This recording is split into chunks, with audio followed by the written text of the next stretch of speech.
Pour faire Saint-Roch autrement, viens prendre un podcast avec nous. Une idée du Centre culturel Haute-Sambre et du Comité Saint-Roch, avec la participation de citoyens amoureux de leur folklore. En avant! Marche! Quel est ton prénom? Kevin, Quel âge as-tu? 31 ans. Où habites-tu? À Thoin, à la rue Serseven, plein centre. Depuis combien de temps viens-tu à la Saint-Roch de Thoin? Alors plus ou moins 20 ans, je dirais. Depuis combien de temps es-tu chez les scouts? Chez les scouts, ça fait depuis que j'ai 8 ans, donc ça doit faire au moins 22-23 ans. Combien de fois as-tu fait partie de l'organisation du Vieux Thoin? Depuis que je suis pionnier, donc ça doit faire plus ou moins 15 ans. À quoi dois-tu absolument penser un mois avant la Saint-Roch? Alors, un mois avant la Saint-Roch, donc quand on est dans l'organisation du Vieux Thoin, il y a beaucoup de choses à penser, mais souvent ce qu'on fait un mois avant, c'est qu'il faut savoir que pour l'organisation, pour les 3 jours, on a quand même quasiment 50 animés qui vont occuper le bar jour et nuit.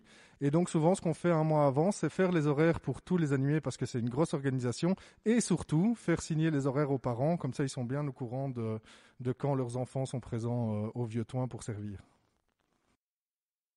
Quelles sont les choses importantes à faire la semaine qui précède Saint-Roch? Alors souvent, tout est déjà, la plupart des choses sont déjà organisées, et donc qu'est-ce qui reste à faire, c'est les détails. Et une des choses les plus importantes, quand on sait qu'on consomme quand même quasiment 150 fûts à la Saint-Roch sur les 3 jours au Vieux Thoin, c'est de monter et d'installer ces 150 fûts pour qu'ils soient prêts pour l'organisation. Et donc ça, c'est une grosse tâche avec tous les pionniers la semaine qui précède l'événement. Quel est ton moment préféré le samedi de la Saint-Roch?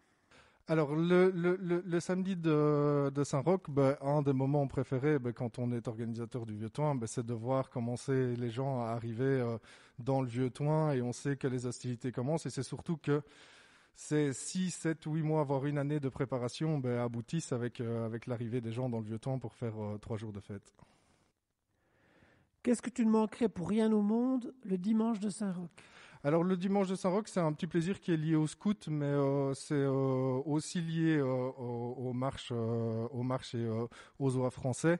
Ce qu'on aime bien le dimanche, c'est tous faire tomber nos guêtres et notre fusil, et alors d'aller faire un tour dans la ville à la fin de la marche pour aller faire les attractions, une petite autotamponneuse, la pieuvre, et passer la soirée juste entre scouts et entre marcheurs pour juste décompresser et s'amuser. Ton meilleur souvenir du lundi de Saint-Roch?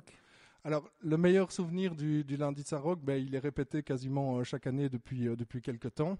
C'est un petit plaisir personnel, c'est de sortir des rangs juste avant de rentrer dans l'église, vers 7-8 heures du matin, et me diriger directement dans le bar du Vieux Thoin pour motiver les petits jeunes qui sont en train de nettoyer, et surtout pour ouvrir le Vieux Thoin, parce qu'on a tous les marcheurs qui ne peuvent pas rentrer dans l'église, qui vont commencer à débarquer pour boire un verre, et surtout ce qu'ils attendent énormément, je ne sais pas si on peut encore le dire, mais la fausse messe qui se passe le lundi matin, et ça c'est toujours un plaisir, avec un Vieux Thoin rempli de marcheurs, il n'y a rien à faire, c'est un moment inévitable et incroyable. Ta plus grosse bêtise à Saint-Roch? Alors je vais de nouveau prendre un peu plus la casquette marcheur. La petite bêtise, c'est aussi avec des scouts, avec notre bande d'amis. Quand on monte à la Maladerie pour la pause le lundi, on a un ami qui habite un peu avant notre pause et on a toujours l'habitude, on se prend une amende parce qu'il faut savoir que chez les oies français, il y a un système d'amende, c'est de sortir des rangs à ce moment-là pour aller boire un petit verre entre nous juste avant la pause. Et justement, la dernière fois qu'on l'a fait, on a eu un petit délire tous ensemble. On est venu en guérite avec une casserole et une cuillère en bois en marchant au rythme pour rejoindre le reste du groupe. C'est une petite bêtise gentille, on a un peu pris sur nos doigts, mais on peut dire qu'on s'est vraiment bien amusé à ce moment-là. Dimanche ou lundi? Lundi. Goutte ou bière? Goutte. Fifre ou tambour? Tambour. Réveil ou retraite? Réveil. Batterie ou fanfare? Batterie. Web ou maladerie? Maladerie. Ange ou démon? Ange. Chiasse ou vomi? Vomi. Médaille ou chocolat? Chocolat. Travail le mardi ou agonie dans son lit? Agonie dans son lit. Bière spéciale ou gobelet en plastique? Gobelet en plastique. Bistrot ou vieux toin. Vieux toit. Promesse ou profos messe. Profos mess. Animateur scout ou animatrice guide.